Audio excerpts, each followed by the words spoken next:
Okay, Igneous Rock Lab. So the introduction says, mineral composition in molten rock cooling rates results in the different types of igneous rocks. Igneous rocks that form deep within the earth form from magma and have larger crystals. Adversely, igneous rocks that form on the outside tend to have smaller crystal sizes, glassy appearances, and can sometimes have tiny gas pockets. And those gas pockets are sometimes known as vesicular gas pockets. So that's something that we're going to have to pay attention to when we identify these rocks. So there's your objective, to learn how to identify the igneous rocks based on their properties. And you're going to do the vocab. And the procedure says, for each unknown rocks, identify the key observable characteristics and then determine the name of the rocks based on their observed characteristics in the reference tables. So you need to make sure that you have your earth science reference table out and opened up to the igneous rock page. This is going to help you significantly. I'm going to do the first one with you to help you along. So the first rock, we're going to look at it. This is what you look, and you see that it has pretty large crystals all interlocking together. And it's a lot lighter in color, even though there's some dark pieces in it. So let's take a look at our lab that says, for the first one, is it non-crystalline, less than 1 millimeter, 1 millimeter to 10 millimeters, or 10 millimeters or larger in size for these crystals? Well, if we were to measure them, I'd say they were about like 2 or 3 millimeters in size, these crystals would be. So the box we're going to check off is this 1 millimeter to 10 millimeter box. Okay. Now the texture, is it glassy? So does this look glassy? No.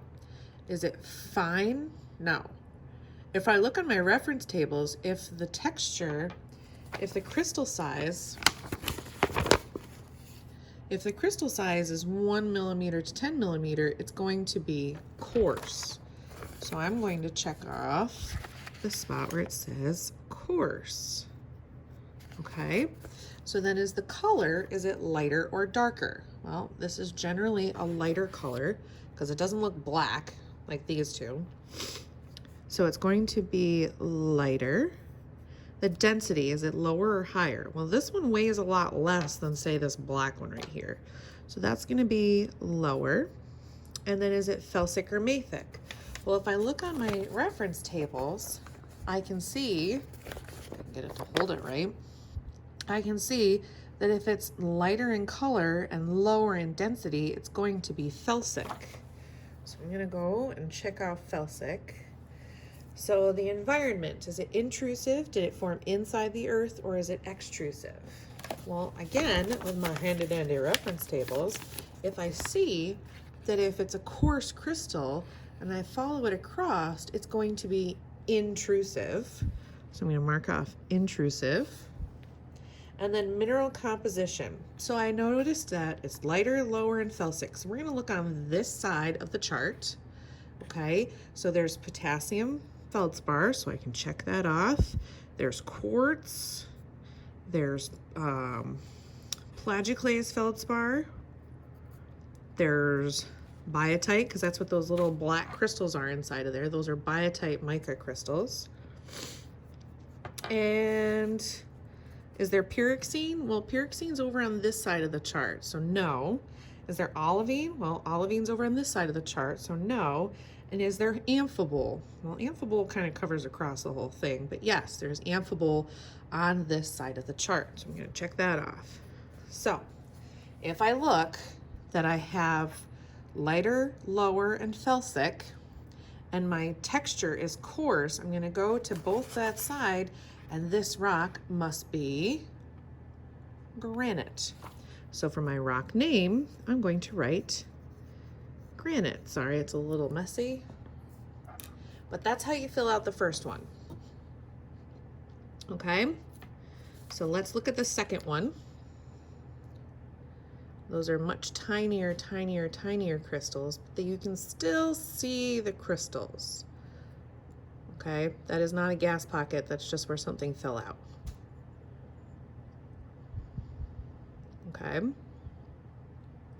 so those are tiny crystals. It's pretty fine feeling. It's non-vesicular. There's no gas pockets that I can see. What does the color look like? The density is pretty light. And from that, you should be able to figure out the composition, and the environment should come from the texture. So this is rock number 2. Okay, moving on to rock number 3. You can pause the video if you need to. But this is rock number 3. See if I can get it close enough. You can see the little itty bitty air pockets. Okay, so crystal size. It's not glassy, but it is, the crystals are pretty you can't really see them.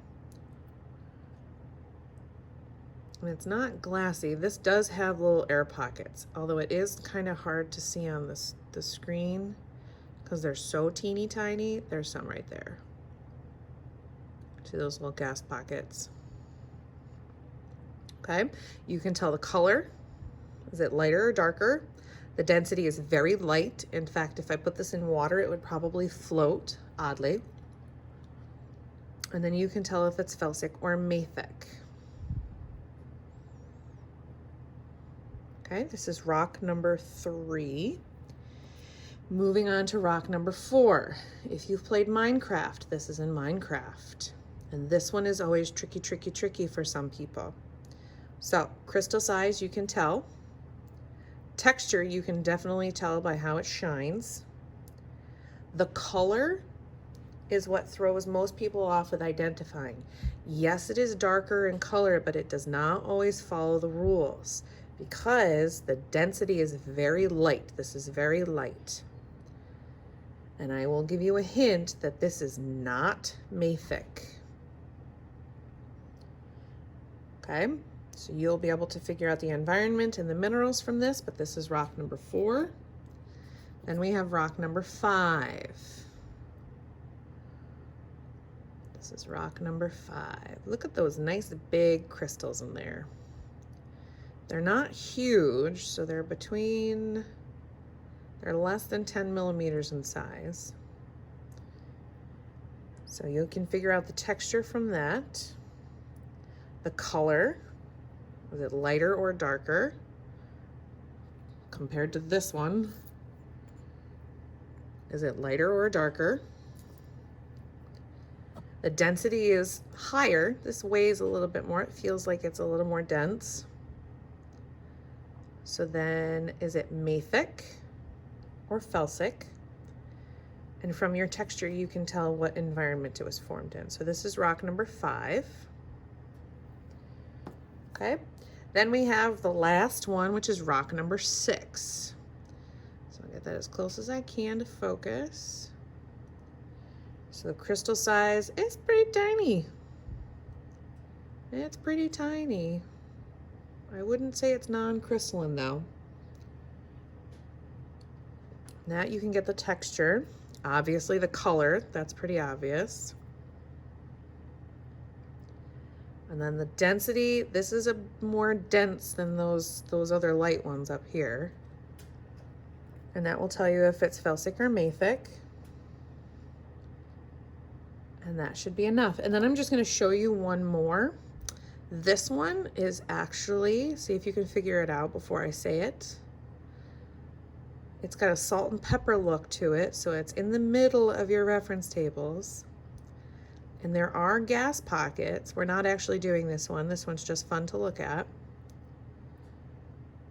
Okay, so if there's gas pockets, it's a salt and pepper look, so it's kind of